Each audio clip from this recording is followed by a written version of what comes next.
اعوذ باللہ من الشیطان الرجیم بسم اللہ الرحمن الرحیم۔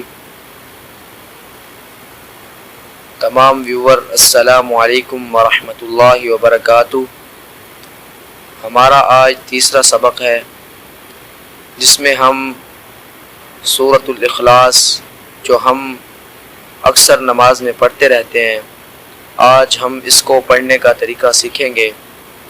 تو آج ہمارا سبق مختصر سا ہے، تو ہم کچھ اور باتیں جان لیتے ہیں کہ قرآن مجید کی حرکات کہ جو مثلا زبر، زیر، پیش، جزم، شد، مد، کھڑا زبر، کھڑی زیر، الٹا پیش، دو زبر، دو زیر، دو پیش، تو ہم نے ان کو پڑھنا ہوتا ہے، طریقے کے ساتھ ہم نے دیکھنا ہوتا ہے کہ وہ کون سی حرکت آ رہی ہے۔ تو آپ نے ہمیں مزید ویڈیو کے نیچے کمنٹ میں بتانا ہے کہ ہم آپ کو اس کے بارے میں تفصیلات سے ایک ویڈیو بنا دیں گے۔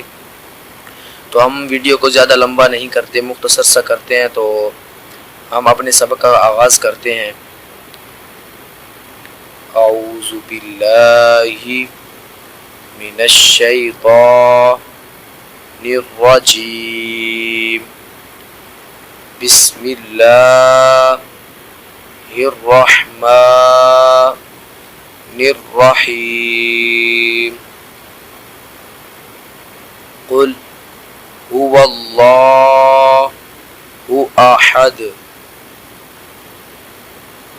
اللہ الصمد۔ تو یہ دیکھو نا، پیچھے دو پیش تھے آیت کے آخر میں نا، پہلی آیت، تو ہم نے وہاں پہ بھی قلقلہ کیا ہے، کیونکہ قلقلہ تو جزم والے حرف پہ ہوتا ہے، تو یہ سوال ہوگا۔ تو یہاں پہ کیونکہ جہاں پہ دو پیش اور دو زیر ہوں، تو وہاں پہ بھی حرف ساکن ہو جاتا ہے، صرف دو زبر پر ساکن نہیں ہوتا، وہاں الف مدہ ہو جاتا ہے۔ تو آپ نے اس چیز پر غور کرنا ہے۔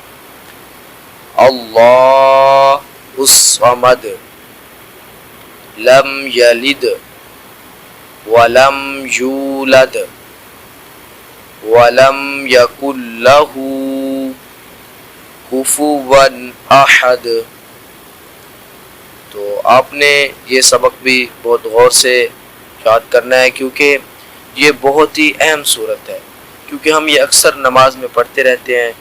تو آپ نے ہماری مزید ویڈیو کے لیے ہمارے چینل کو سبسکرائب کرنا ہے اور بیل آئیکن آل پہ کر دینی ہے، تاکہ ہماری آنے والی ہر ویڈیو آپ تک پہنچتی رہے۔ جزاک اللہ۔ السلام علیکم ورحمۃ اللہ وبرکاتہ۔